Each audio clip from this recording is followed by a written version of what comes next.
Hey everyone, Brock from Brock's Badger Fitness here. This one will just be a quick one. Basically, it's going to be run a little bit differently than the fitness instructional ones. This one's just about health. So today, haven't had the best day. And look, I'm not looking for sympathy. That's not why I'm making this video at all. But I think it's on days like this that I really reflect upon, everyone that's doing it tough. Everyone's fighting a silent battle inside of their mind. No one knows what's going on in somebody else's life. And for that reason, we should try to, as much as possible, show empathy to each other.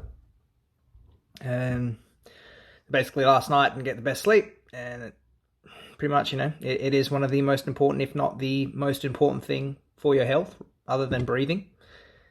And it's so amazing how it just leaves you vulnerable to negative thoughts and brings, horrible things that are happening in your life to the forefront of your mind.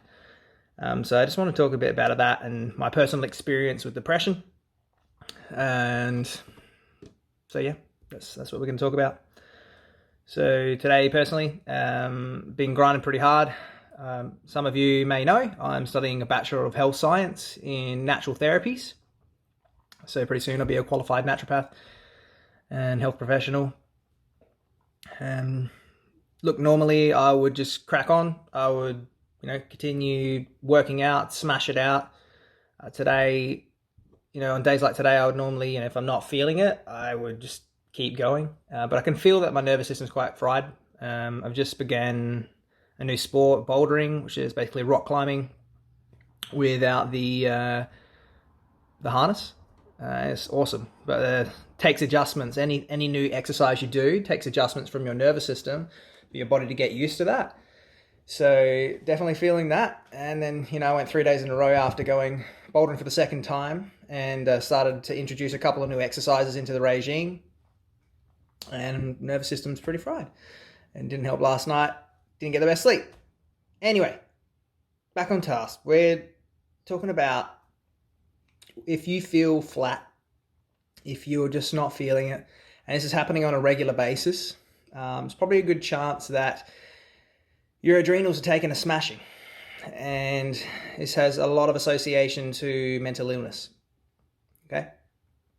So I'm here to inform you that it's okay to be aware that you're feeling crap, to feel that feeling, because you're more likely to get on with the day, to be able to deal with it in a more constructive way if you are acknowledging how you're feeling. This is something that especially guys in Australia don't do enough of. We don't talk about our problems.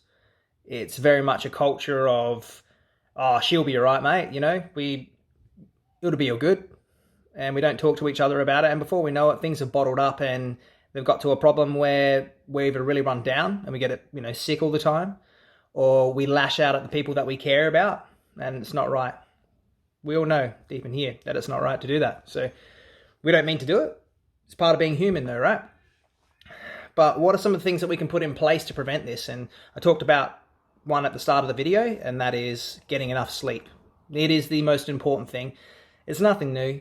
We are biologically evolved to be able to get at least 7 to 8 hours sleep. That's what most of the studies suggest. Look, it's different for everyone. Some people can function on 5. I would argue that they're not functioning optimally.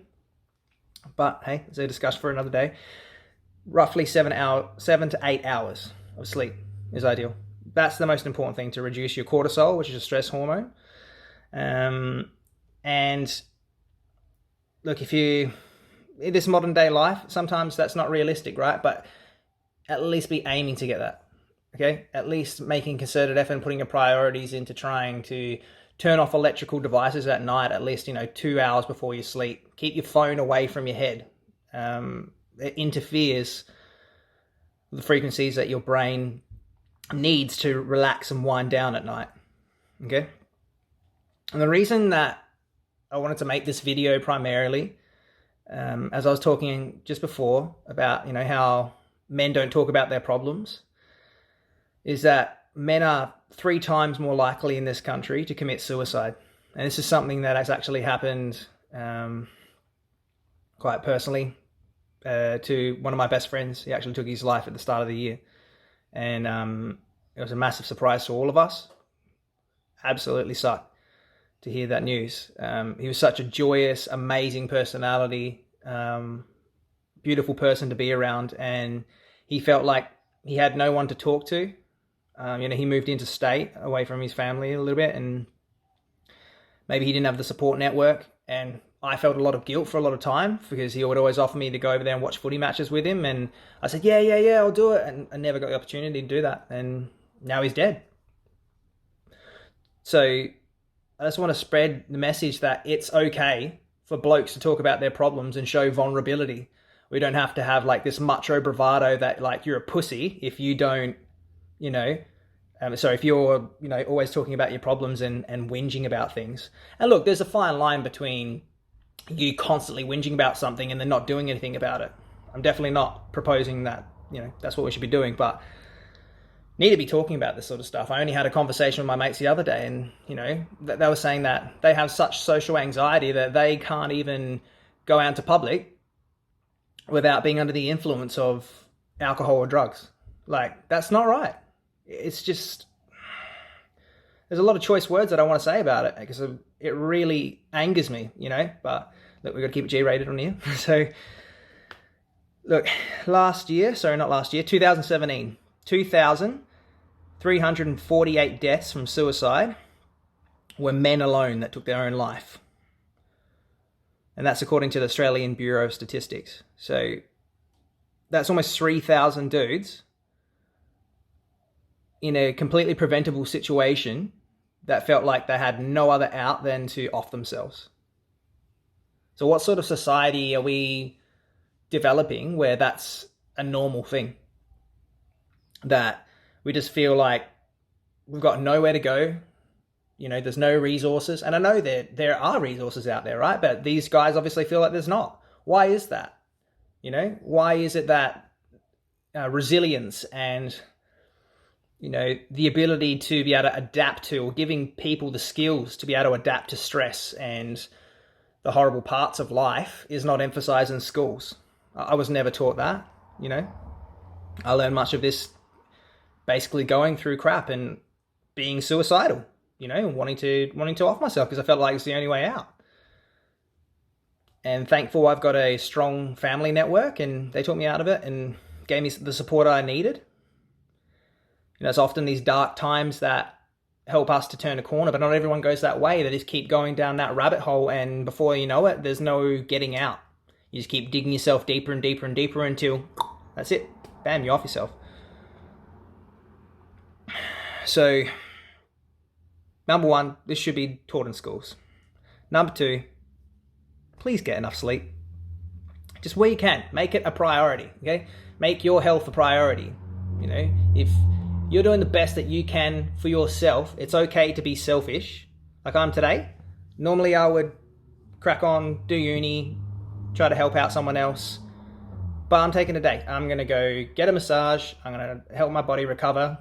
And tomorrow, I'm going to be 10 times more efficient. I know this because I've experienced it personally. And I'm going to absolutely smash my workout tomorrow, more so than if I were to work out today, and absolutely fry myself further. And probably, I feel like I got an ear infection coming on. That would probably happen. But you know what? I'm going to take a day off.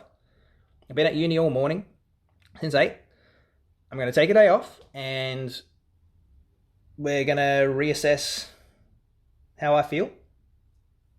And I know tomorrow I'm going to be awesome. I'm going to get an awesome night's sleep tonight. And that is a really important part. Furthermore, there are some supplements that you can take.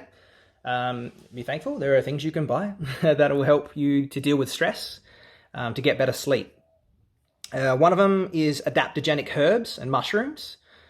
So one of the best ones that I personally take, really helps with athletic performance as well, is Withania somnifera, otherwise known as ashwagandha. This is getting pretty popular in health food shops now. It is really good for helping you with getting good quality sleep and regulating your circadian rhythm.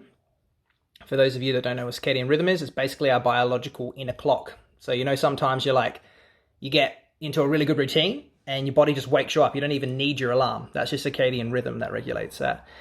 Okay, another really important part upon your intake of things, not so much supplements, although it can be in supplement form, is getting enough magnesium in your diet. Now, the vast majority of people in the Western world are magnesium deficient. The reason for this is our soils are pretty much deplete of magnesium because we don't do sustainable crop rotation techniques. It's all about getting as much yield from crops that are GMO as possible. And, sell. It's all about the money. So as a result, we have minimal magnesium in the soil. So it is necessary to, in my opinion, supplement magnesium. This helps to regulate the sleep cycle as well. Excuse me. And it also helps to replete your adrenals so they can produce the correct corticosteroids, mineral steroids. And then you've got